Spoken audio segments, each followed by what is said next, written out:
બાપ 18 વરાણને મોગલધામથી બાપુ નો આદેશ કાનૂન આપણે બનાવીશ. રાજપૂતો વિશે આજ વાત કરી રહ્યો. સાંભળો રાજપૂતો, અંબાજી જે દાતા પરિવાર જે એનો વસવારસ હયાત છે, એની પેઢીઓની પેઢીઓ કોર્ટે જે ન્યાય કર્યો છે એ તદ્દન ખોટો છે. કારણ કે રાજપૂતો રયત માટે બલિદાન દઈ દીધા છે. કા માટે? દીકરી માટે, ગરાસ માટે. અને આ દાતાર પરિવાર જેને કે મોગલોની સામે યુદ્ધ કરેલા છે, જરીક ઇતિહાસ વાંચો. સમજ્યા વિનાના નિર્ણય નો લ્યો. જ્યાં તમે કહી રહ્યા છો 12 મહિને તમારો હક નહીં. અરે તમે કોણ કહેનારા?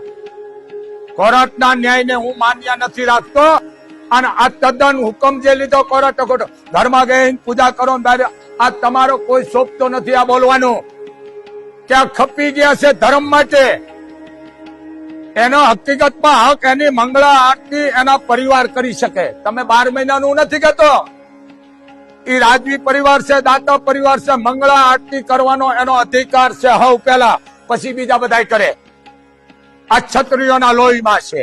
પણ 12 મહિના યજ્ઞ કરતા, હવન કરતા, પૂજા પાઠ કરતા, નાળીય સરપળ હોમાવતા, તમે એમ કહો તમારો અધિકાર નહીં.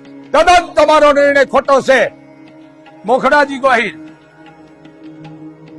એક પછી એક ગોહિલો ખપી ગયા. કેના માટે? ધર્મની માટે. આજ તમે સોમનાથ જાઓ, એની ડેરી છે. ભલે તમે નાની બનાવી મોટી, મને કોઈ અધિકાર નથી. પણ સોમનાથ જાઓ તો હવે પેલા તમે ઈ રાજપૂતના દર્શન કરો, ગંગા જળિયાના. કે બાપ તું હતો તો આ સોમનાથ એમનો મર્યું છે. હમીરજી ગોહિલ, હમીરજી એ આપણે ગૌરવ લેવો પડે. આના દર્શન કરો ને તો આપણો દિવસ ફતે ના જાય. આવા રાજપૂતો થઈ ગયા મૂળ ધર્મ માટે. બીજી વાત, કાલ સવારે તમે એમ કહેશો કે આ માતાનું મઠ અમારો છે, અમારે લઈ લેવો છે.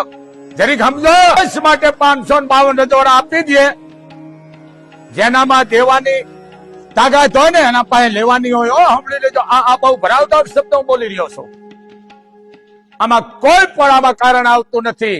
આમાં 18 વરણ છે દાતા પરિવાર ભેળો. રાજપૂતો બધું કરાય બાપ, પણ આપણો ધર્મ અને હક છીનવાય એવું ન થવા દેશો. હું ચારણ, મારે કોઈનું કઈ નથી લેવું ભાઈ. કારણ કે હું મને લુગડાય કોક પહેરાવે છે, હું માગીને બેડી કો, પણ હું ચારણ છું, આઈનો પરિવાર છું. તમારી દાતાર પરિવાર ભેળા, સરકાર ભેળી છે, 18 વરણ તમારા ભેળી છે બાપ. જય મોગલ, જય મણિધર, જય વરવાણી.